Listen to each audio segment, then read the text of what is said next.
Perkenalkan, nama saya Nadia Siombing dengan NIM 01021282227085 ingin menjelaskan pandangan saya mengenai bahasa Indonesia. Bahasa Indonesia adalah bahasa nasional dan resmi di seluruh Indonesia dan dimulai pada saat pembacaan Sumpah Pemuda pada tanggal 28 Oktober 1928. Memiliki keterkaitan dengan bangsa-bangsa Eropa, membuat bahasa Indonesia sendiri memiliki banyak sekali kata serapan.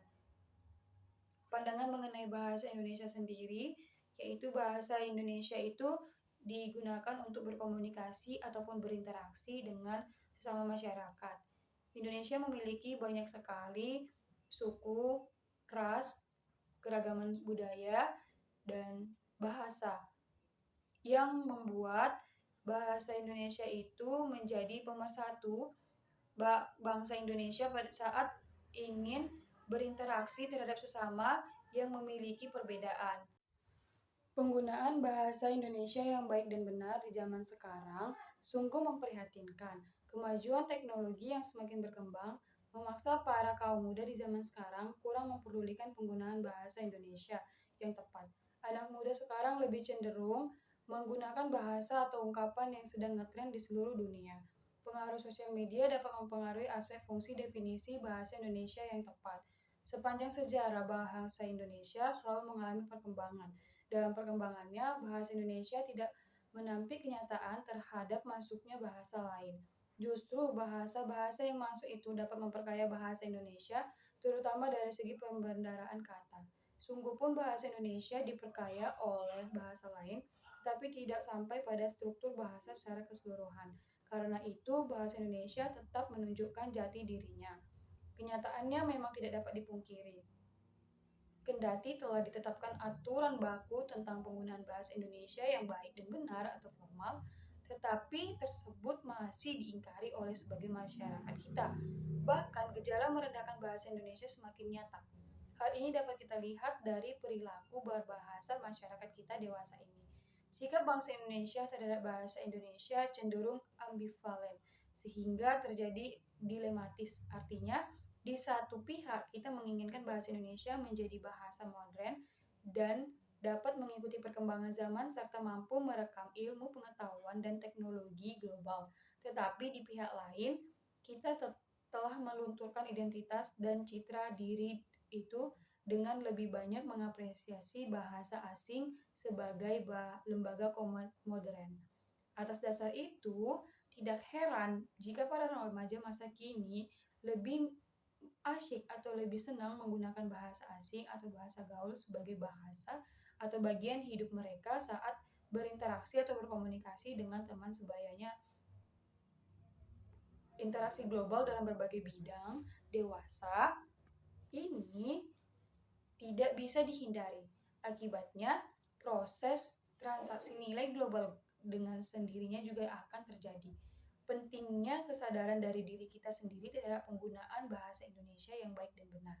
Sepanjang kita berada di wilayah negara Indonesia, merupakan suatu keniscayaan untuk tetap menggunakan bahasa Indonesia yang baik dan benar sesuai dengan kaidah. Hal ini juga mempertegas kecintaan kita terhadap bahasa kita sendiri agar identitas bangsa kita lebih dihargai dalam skala internasional, sehingga tidak menutup kemungkinan bahasa Indonesia dapat menjadi bahasa internasional di masa mendatang. Bahasa dan kitalah penentunya.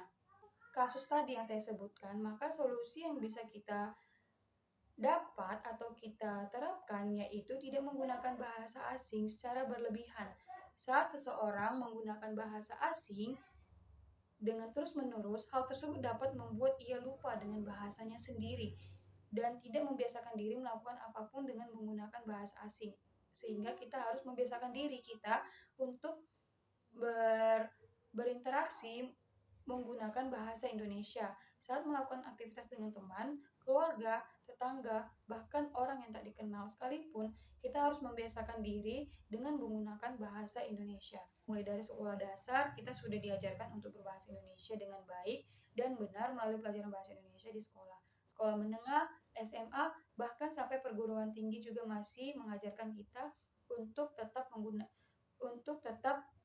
Berbahasa yang baik. Berbahasa yang baik artinya berbahasa yang sama dengan lingkungan bahasa itu dipakai. Faktor penyebab remaja cenderung meninggalkan penggunaan bahasa Indonesia yang baik dan benar. Kehidupan remaja adalah fase kehidupan yang guna mencari jati diri. Siapa dan bagaimana mereka dalam waktu ini dan siapa atau apakah yang mereka inginkan untuk masa mendatang. Remaja ini sebagian besar sudah menemukan jalan yang wajib mereka tempuh untuk mencapai cita-citanya. Berbagai persiapan sudah direncanakan baik oleh orang tua dan persiapan berdasarkan diri sendiri. Misalnya, mengembangkan ilmu pengetahuan teknologi dan berita, mengasah kemampuan berbahasa asing. Terdapat beberapa hal yang menciptakan bahasa Indonesia baku sebagai anomali bagi remaja dan pelajarnya sendiri. Pertama, kurangnya partisipasi dari pendidikan. Artinya, pendidik di sini bukan hanya pada sekolah saja, namun juga berdasarkan keluarga dan warga. Kedua, kurangnya pencerahan berdasarkan mahasiswa sendiri. Ketiga, asumsi bahasa Indonesia baku seperti bahasa panti jompo. Dampak ditinggalkannya penggunaan bahasa Indonesia yang baik dan benar, dampak negatif yang bisa dirasakan langsung yaitu menurunnya nilai kesopanan remaja saat berbicara dengan orang yang lebih tua, dan mengganggu bahasa Indonesia nasional itu sendiri. Mungkin beberapa tahun ke depan masih mampu memakai bahasa Indonesia yang baik dan benar. Tetapi bagaimana jika 60 tahun yang akan datang? Apakah bahasa Indonesia masih mampu bertahan atau hilang ditelan bahasa gaul? Dengan kita membiasakan diri memakai bahasa Indonesia sesuai dengan kaidah berbahasa yang baik mulai dari diri kita sendiri, lantaranlah hal besar berawal dari hal kecil. Setelah itu marilah kita mengajak orang-orang ataupun teman-teman sekitar kita untuk memakai bahasa Indonesia yang baik dan benar. Niscaya bahasa Indonesia akan tetap terjaga keberadaannya hingga kapanpun. Karena remaja adalah agen perubahan dan penerus bangsa. Sudah seharusnya kita para remaja yang memakai bahasa Indonesia yang benar pada situasi dan kondisi tertentu di mana kita sedang berkomunikasi secara lisan juga tulisan.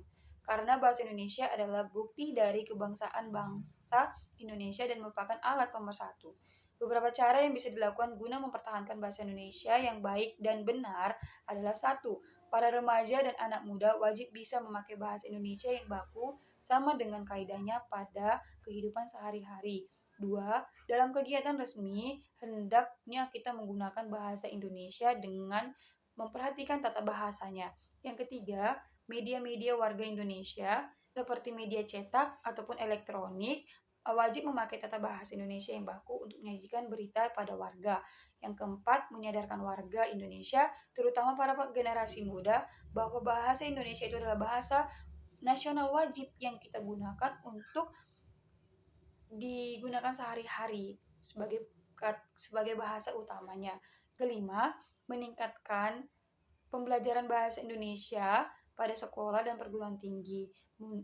Dan oleh karena itu, kita sebagai generasi muda sekarang dituntut untuk bisa memakai bahasa Indonesia yang benar dan sanggup untuk memilih berita yang kita dapatkan. Sekian dari video saya. Mohon maaf jika ada kesalahan kata. Terima kasih.